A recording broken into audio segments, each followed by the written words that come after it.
Bonjour à tous. Aujourd'hui, je vais expliquer les lois en électricité. On a deux montages. Un montage en série, c'est le schéma 1, et un montage en dérivation, c'est le schéma 2.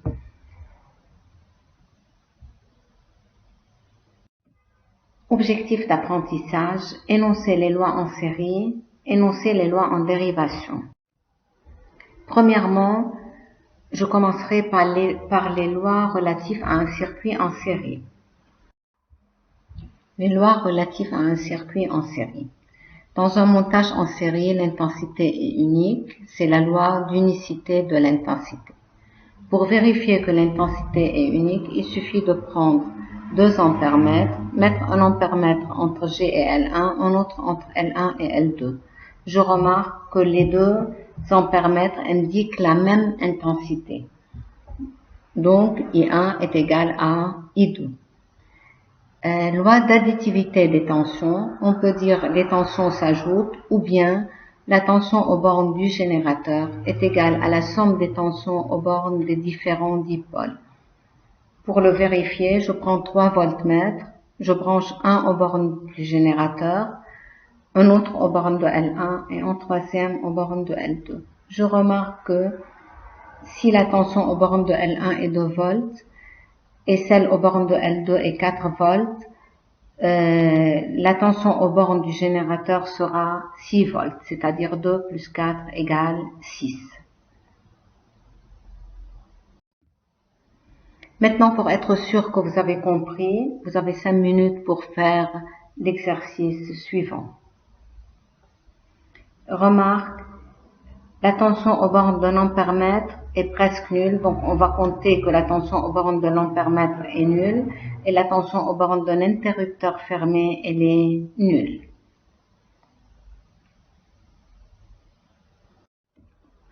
Bien, on va répondre aux questions maintenant. Premièrement, on me demande comment sont branchés les ampères-mètres A1 et A2. Alors, on dit que les 2 ampères-mètres sont branchés en série. Donner l'indication des 2 ampères-mètres, alors c'est 0 parce que l'interrupteur est ouvert. Après, on me dit de fermer l'interrupteur. La valeur affichée par A2 est 218 mA, donc sûrement la valeur affichée par A1 est 218 mA, car dans un montage en série, l'intensité est unique. Après, on m'a donné la tension aux bornes de la lampe, c'est 3,8, la tension aux bornes du générateur est 6. Il faut trouver la tension aux bornes du moteur. Moi, je sais qu'il faut, d'après la loi d'additivité des tensions, il faut additionner la tension aux bornes de l'ampère-mètre A2 plus la tension aux bornes du moteur, plus la tension aux bornes de la lampe, plus la tension aux bornes de l'ampère-mètre A1, plus la tension aux bornes de l'interrupteur fermé pour avoir l'intensité aux bornes du générateur. Mais comme l'ampère-mètre et l'interrupteur fermé, la tension à leur borne est nulle, je ne les compte pas. Comme si j'avais dans mon circuit un générateur, un moteur et une lampe seulement. Donc je pourrais écrire U moteur, U c'est-à-dire la tension aux bornes du moteur, est égale à la tension aux bornes de la lampe, c'est pourquoi j'écris U lampe, égale U générateur, c'est-à-dire la tension aux bornes du générateur. Comment je justifie que j'ai enlevé A2, A1 et K en disant, entre parenthèses, la tension aux bornes d'un interrupteur fermé et d'un ampère-mètre est nulle. Donc, U moteur égale à 6, c'est la tension aux bornes du générateur, moins 3,8 qui est la tension aux bornes de la lampe, et j'aurai 2,2 volts.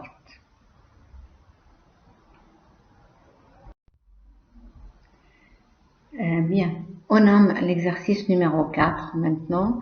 Loi relative à un circuit en série. Pour voir si vous avez vraiment compris les lois, on dispose d'un générateur G pouvant fournir entre ses bornes une tension continue U réglable, c'est-à-dire je peux changer la tension. On le branche en série avec un interrupteur K, un ampère-mètre A1, une lampe L1, un ampère-mètre A2, une lampe L2. 2 voltmètres convenablement branchés mesurent respectivement les tensions U1 et U2 aux bornes de L1 et L2.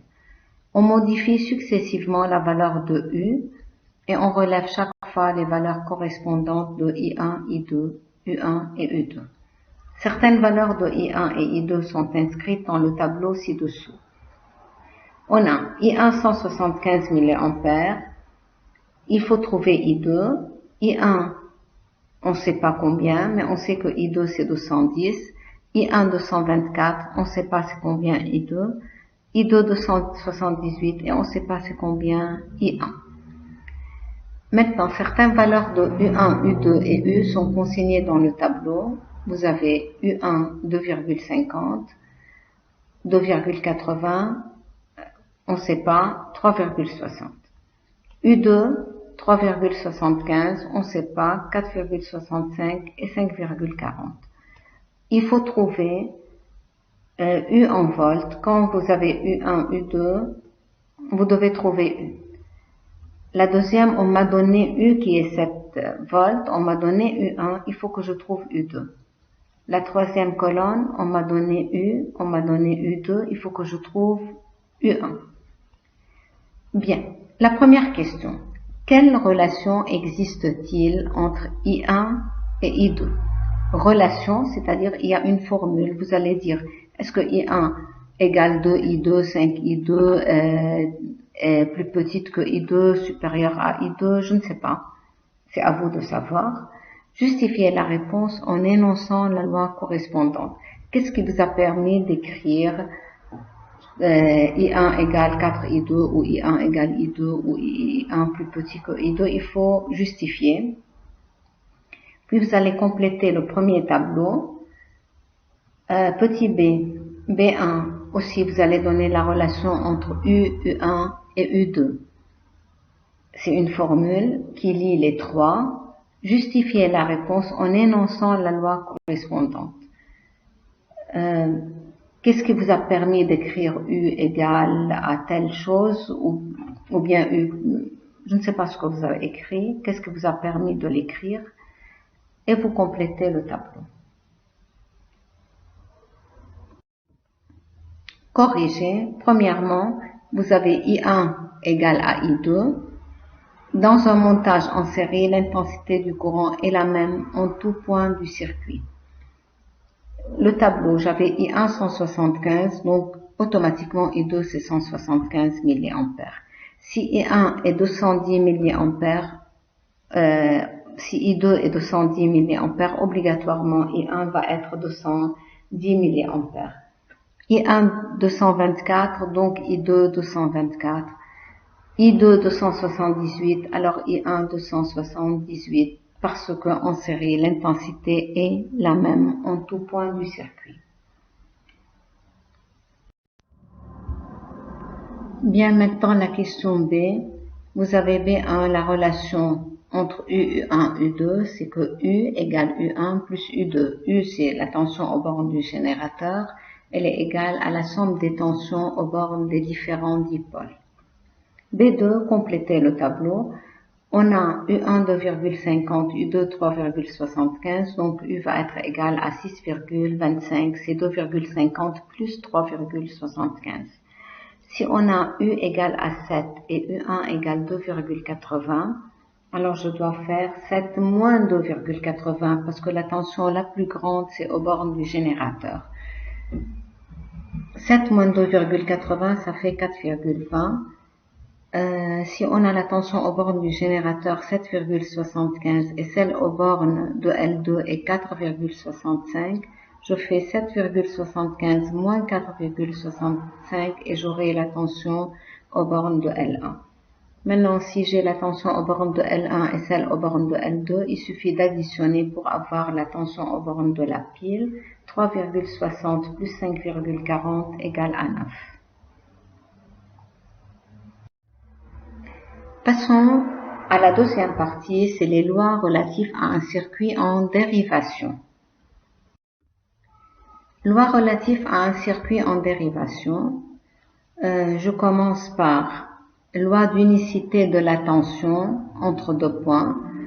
Je vais prendre les deux points A et B. Je remarque que entre les deux points qui sont des nœuds, A est un nœud, B est un nœud, la tension elle est unique. Si je mets un voltmètre entre A et B, il va me donner une tension qui va être celle du générateur, celle de la lampe L1, celle aux bornes de la lampe L1, celle aux bornes de la lampe L2. Donc il y a une seule tension, U générateur égale U aux bornes de L1 égale U aux bornes de L2. La loi des nœuds ou additivité des intensités, c'est la somme des intensités arrivant à un nœud. Qu'est-ce qui arrive au nœud A? Il y a une intensité appelée I qui arrive au nœud A, et il y a deux intensités I1 et I2 qui quittent le nœud A, donc I égale I1 plus I2. Ou bien, qu'est-ce qui arrive au nœud B? Il y a I1 qui arrive au nœud B, il y a I2 qui arrive au nœud B. La somme des deux, I1 plus I2, ça va me donner I. Ou tout simplement, vous pouvez dire en dérivation, les intensités s'ajoutent. Donc j'additionne toutes les intensités en dérivation. Dans les différentes dérivations, vous avez deux dérivations ici, donc I1 plus I2. Si j'avais trois dérivations, j'aurais I1 plus I2 plus I3 égale à I. I, c'est la branche principale, l'intensité dans la branche principale. Maintenant, pour voir si vous avez compris les lois en dérivation, vous avez le circuit en dérivation suivant. On a un générateur, une lampe L1, une lampe L2 qui sont en dérivation. Il y a un interrupteur K en série avec le générateur G, un interrupteur K1 en série avec la lampe L1, un interrupteur K2 en série avec la lampe L2. Au début, on me dit que la tension aux bornes du générateur est constante et a pour valeur 7,5 volts. I, c'est l'intensité débitée par la pile. I1, c'est celle qui traverse L1. I2, c'est celle qui traverse L2. U, c'est la tension aux bornes du générateur. U1, c'est la tension aux bornes de L1. Et U2, c'est la tension aux bornes de L2. La partie A de l'exercice, c'est que les interrupteurs sont ouverts. Vous allez compléter le tableau. Et la partie B, les trois interrupteurs sont fermés. La première question, c'est après avoir énoncé la loi correspondante, donner la relation entre I, I1 et I2, puis compléter le tableau. Allez, vous avez quelques minutes pour faire l'exercice. Réfléchissez un peu, puis on corrige. Bien. Maintenant, la correction. Partie A. Les interrupteurs sont ouverts. Sûrement, il n'y a pas d'intensité. Aucun courant ne traverse le circuit. Et par suite, I0, I1, 0, I2, 0. Par contre, il y a toujours, même si l'interrupteur est ouvert, il y a toujours une tension aux bornes de la pile. Donc UPN c'est 7,5 volts et UNP c'est moins 7,5 volts. Parce que la tension est une grandeur algébrique, elle peut être positive ou négative. Si je commence par le premier point qui est positif, la tension est positive. PN c'est positif. NP, parce que le premier point c'est négatif, donc c'est négatif. Alors UPN c'est 7,5, UNP c'est moins 7,5 volts.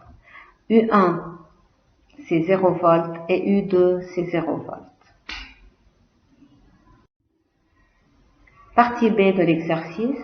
Dans un montage en dérivation, les intensités s'ajoutent. Donc, on a I égale I1 plus I2. Après, on me dit de compléter le tableau. On a I 425 mA, I1 188. Alors, pour trouver I2, je fais I moins I2. Ou on a I et I2 pour trouver I1, c'est la même chose. On fait moins et on trouve la réponse. UPN, ça va rester 7,5 volts. UNP, c'est moins 7,5 volts. Et U1, U2, 7,5 volts d'après la loi d'unicité de la tension en dérivation. Merci pour votre écoute.